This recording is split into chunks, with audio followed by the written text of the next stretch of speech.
kuonyesha. And this was the place he was showing him, Mount Moriah. Na hapa ndipo mahali alipokuwa anamuonyesha mlima Moria. In other words, this is a mountain that God had separated and decided that this mountain shall be for sacrifice against sin. Sacrifice for sin.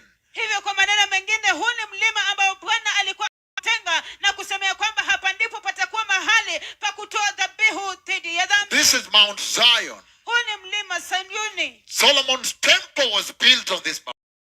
Basi hekalu la Suleimani lilijengwa juu ya mlima huu. The mountain of the Lord. Mlima wa Bwana. And so this mountain, he said, he had a burden for this mountain, presenting something before the Lord my God for the holy mountain of God. Hivyo basi, huu ndio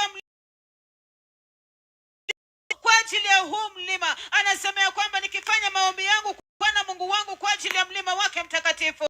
For the holy mountain of God. Kwa ajili ya mlima mtakatifu wa Bwana. So you can see very clearly. Hivyo basi mnaweza kuona kwa wazi kabisa. That the Lord say. Ya kwamba Bwana anasema. That you can learn so much from the way Daniel approached him. Ya kwamba mwaweza kujifundisha mengi kabisa kutokana na jinsi ambavyo Danieli alienda mbele zake. In verse 21, let's read through and then I will be able to open it up for you and present the rapture of the church. Kwenye mstari wa 21 wote tuisome yote kisha nitaweza kuelezea na kuweza kuiwasilisha unyakuzi wa kanisa. Yeah, whilst I was speaking in prayer, wakati nilipokuwa ninazungumza katika maombi, even the man Gabriel, hata yule mtu Gabrieli, whom I had seen in the vision at the beginning, yule mtu niliyekuwa nimemuona katika maono hapo awali, being caused to fly swiftly, nijia kwa kasi kabisa, touched me about the time of the evening oblation. karibia na wakati wa kutoa dhabihu ya jioni. So verse 21 in NIV, hivyo basi mstari wa 21 kwenye tafsiri ya NIV, it says, while I was still praying, I think we continue with NIV for now. While I was still praying, while I was still in prayer, anasema wakati nilipokuwa bado katika maombi, Gabriel, the man I had seen in the earlier vision, came to me in a swift flight, about the time of the evening sacrifice. Gabrieli, yule mtu niliyekuwa nimemuona katika maono hapo awali, akanijia kwa kasi karibia na wakati wa kutoa dhabihu ya jioni. And we know very well that the archangel Gabriel is the one the Lord normally sends to me. Na tunajua vyema kabisa ya kwamba huyo malaika mkuu Gabrieli ndiye ambaye kwa kawaida Bwana anamtuma kwangu. Remember the time when I was teaching from the book of Daniel? Mwakumbuka ule wakati mwingine nilipokuwa ninafundisha kwenye kitabu cha Danieli. Tribulation temple in a vision. Na akanionyesha hekalu la dhiki katika maono. And the two beasts entering the temple, one in front, one following the other. Na wale wanyama wawili wakiingia katika hekalu, mmoja akiwa nyuma, mwingine akimfuata mwingine. And then the Lord told me to go tell them that, look, but the Christ has already resurrected. Na Bwana akanituma nienda kuambia kwamba lakini tazameni tayari Kristo amefufuka. Meaning there is a tribulation temple that will be built. Kumaanisha kwamba kunayo hekalu ya dhiki ambayo itajengwa. And they will go back to the old sacrifice. Na watarudi tena kutoa dhabihu za kale. Even recently in the news, they were paying, I think, 3,000 shekels for whoever goes to the Temple Mount and sacrifices a lamb there. Hata hivi majuzi katika habari walikuwa wanalipa shekeli 3,000 kwa mtu yeyote ambaye ataenda katika hekalu na kutoa dhabihu ya mwanakondoo. So you can tell they are inclined to going back to the physical sacrifice. Hivyo basi mwaweza kutambua ya kwamba wamerudi tena katika kutoa ile dhabihu ya kiasilia. And at the same time we are aware that the Temple Institute in Jerusalem has collected all the articles required to rebuild the temple right now as we speak. Na kwa wakati huo pia tunajua vyema kabisa ya kwamba taasisi ya hekalu kule Israeli wamekusanya vitu vyote, vifaa vyote vinavyohitajika vya kujenga hekalu sasa hivi tunapozungumza. And so, kwa hivyo, this is tremendous. Hii ni ajabu kabisa. It is tremendous that Gabriel, the one the Lord normally sends to me, Gabriel is now sent to Daniel. Ya ajabu kabisa ya kwamba Gabrieli, yule malaika mkuu ambaye kwa kawaida Bwana anamtuma kwangu, ya kwamba huyu Gabrieli sasa anatumwa kwa Danieli. He's the one the Lord sent me to give me the revelation on that vision when I saw the two beasts entering the tribulation temple. Yeye ndiye ambaye Bwana alimtuma aje kwangu na kunipatia ufunuo wakati nilipoona hayo maono kuhusiana na wale wanyama wawili wakiingia katika hekalu. There are times the Lord has sent him as a man, and he sat and spoke with me. Kuna wakati ambapo Bwana amemtuma kama mtu, naye akaja na kuketi mbele zangu. I'm sitting on a seat somewhere reading the Bible. Nimeketi mahali fulani kwenye kiti nikisoma Biblia. And then suddenly I'm stolen into a vision. Halafu ghafla binvu ninaibwa katika maono. And then right in front of me, someone sits right there. Halafu moja kwa moja mbele zangu mtu ameketi mbele yangu hapo. And he says, the Lord loves you very much. The Lord loves you very much. He has sent me to come and tell you that he loves you very much. Na kusemea kwamba Bwana anakupenda sana. Bwana anakupenda sana. Amenituma nije kuambia kwamba Bwana anawapenda sana. Sometimes that we keep into our axis so we don't share it.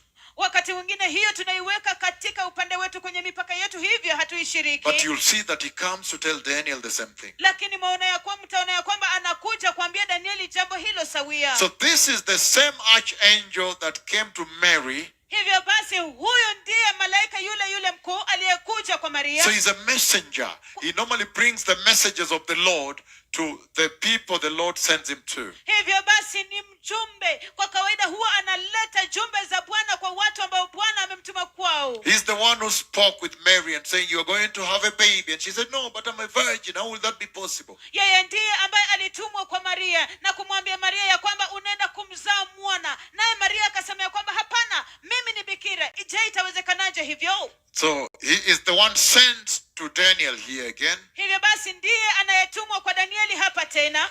And he says, while I was still in prayer, Gabriel, the man I had seen in the earlier vision, came to me in swift flight about the time of the evening sacrifice. Anasema wakati nilipokuwa bado katika maombi, Gabrieli, yule mtu niliyekuwa nimemuona katika maono hapo awali, akanijia kwa kasi karibia na wakati wa kutoa dhabihu ya jioni. And this should serve as such a wonderful encouragement to all of you that God listens to prayer. Na hii yapaswa kuwa himizo kuu kabisa kwa kila mmoja wenu ya kwamba Mungu anasikiliza maombi. That when you are praying, God does listen. Ya kwamba unapoomba Mungu husikiliza. And you see the swift flight, that is what makes you know this is the angel, the swift flight. Na unaona kule kuja kwa kasi kwa haraka kabisa ndio inakufanya ujue ya kwamba huyu ni malaika.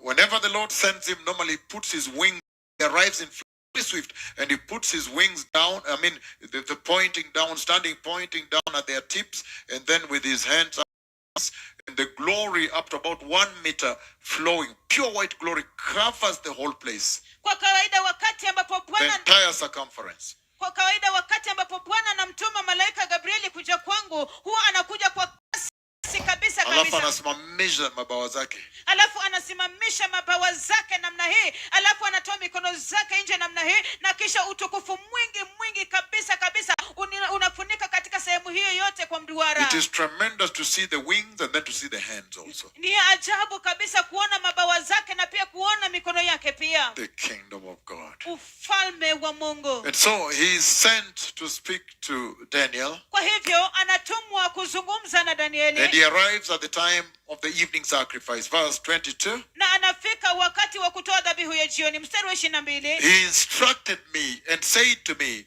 Daniel, I have now come to give you insight and understanding. Akaniagiza na kuniambia, Danieli, sasa nimekuja kukupa akili na ufahamu. He arrives and then he tells Daniel Anafika na kisha anamwambia Danieli that he has now come, ya kwamba sasa amekuja, that Daniel may have wisdom, insight and understanding. ili kwamba Danieli apate kuwa na hekima, akili na ufahamu. Remember, Daniel was crying out to the Lord, praying to the Lord, asking, Lord, shall you judge your people forever? Kumbukani ya kwamba Danieli alikuwa anamuomba Bwana, akimuuliza Bwana na kumlilia Bwana, je, Bwana utawahukumu watu wako milele? If you read the book of Daniel chapter 9 that we are on, and you begin from verse 1 all the way to 19, I know we have begun verse 20, but there is verse 1 to 19. Ukisoma kwenye kitabu cha Danieli sura ya 9 ambayo tunaangazia, lakini usome mstari wa kwanza kote hadi 19. Then you see Daniel crying out to the Lord in prayer. Basi unaona Danieli akimlilia Bwana katika maombi, Asking the Lord, akimuuliza Bwana, for how long more shall you continue judging your people? je, ni hadi lini zaidi utakapoendelea kuwahukumu watu And so wako? this is the answer now to that prayer. When Gabriel is sent, it is an answer to that prayer. That's why I began by verse 20, a little bit 20, to let you know that Daniel was praying and the answer came from the Lord through Gabriel. Hivyo basi hili ndilo jibu la hilo maombi. Wakati ambapo Gabrieli ndio sababu nilianzia mstari wa 20 ili kwamba mpate kujua ya kwamba Danieli alikuwa anaomba, na hili ndilo jibu lilikuja kwa maombi hayo through the archangel Gabriel. kupitia kwa malaika mkuu Gabrieli. And this is very key because this speaks about the rapture of the church, as you are going to see very shortly. Na hii ni nyeti ya muhimu kabisa, kwa maana inazungumza kuhusiana na unyakuzi wa kanisa, kama vile mtaona kwa muda usiokuwa mrefu. And so the angel arrives and tells Daniel, I've come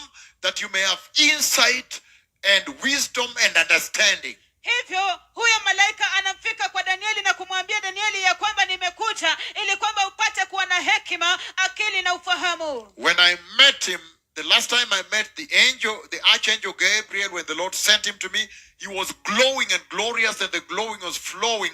The glory was flowing from him about 1 meter high, all the way covered me also. Hivyo basi wakati nilipomkutana na malaika Gabrieli mara ya mwisho, wakati